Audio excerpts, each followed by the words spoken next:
And welcome back. Well, our next guest is a comedian, and he loves nothing more than to embarrass his best friends. Joining me now is one of the stars from the Impractical Jokers. It's James Murray, or Murr. Good morning to you.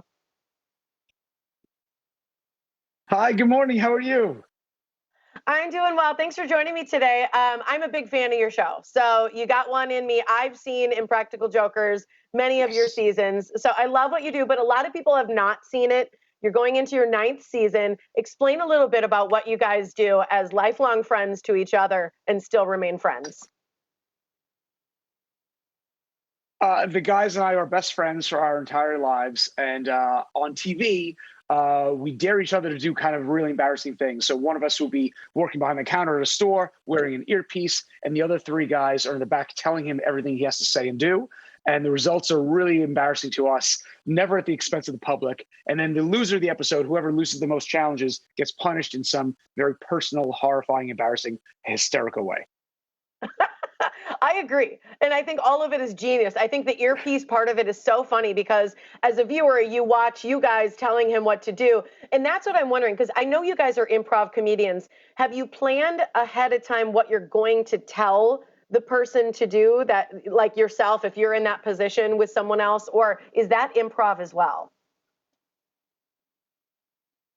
You can only plan so much because you don't know how people are going to react. So we can think up ideas in advance of things we want to tell each other to do or try in a scenario, but we truly have no idea how people will react.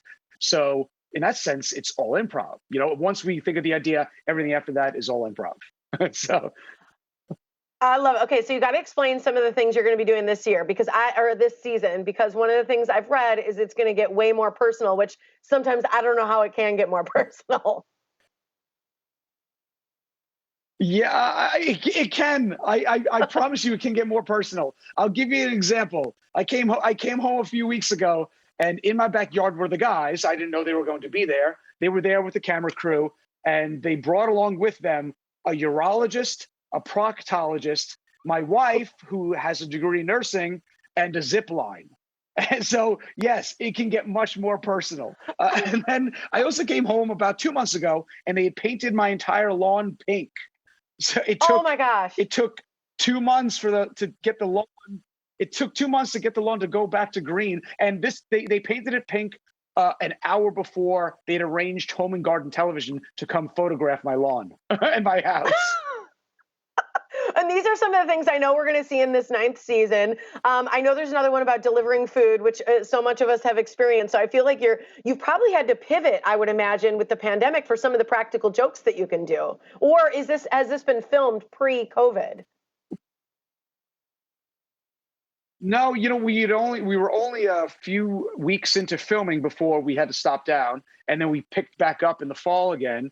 And we part of the fun or challenge, if you will, of the summer was to figure out how to reformat the show in a way that we can still produce it, because obviously the world has changed and our interactions with people have to change. So we came up with, like, what you're seeing right now is a great idea. Like, I'm a photographer, we're outdoors, I'm inherently a few feet away from the person, so it's a very safe kind of challenge, but still really, really funny visually.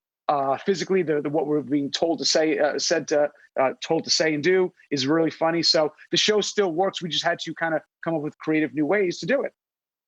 So in that situation, is that model unsuspecting? Does he know that you're doing a practical joke on him?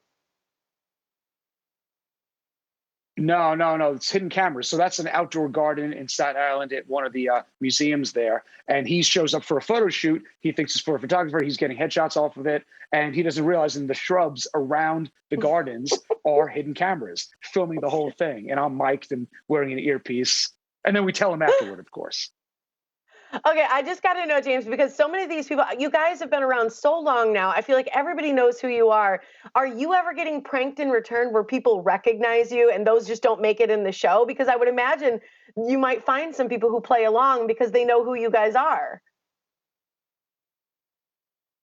There's no way to trick us, I promise you. Like, no, when people recognize us, they you can see it on their face. They can't hide it. They can't hide it. They change. They don't sound the same. They don't look the same. They're like, hello, how are you? You know, they seem weird and robotic. You're like, all right, they know the show. They're trying to fake it. So nobody has ever tricked us. I promise you. I am a huge fan. I'm so excited for the ninth season. I'm going to make sure everybody's got the information. But it was such a pleasure to have you here today. Thanks for joining us. Thanks for having me. Absolutely. And Impractical Jokers season 9 is returning. It's this Thursday at 9 o'clock. It's on True TV. You will laugh until your stomach hurts. So please watch.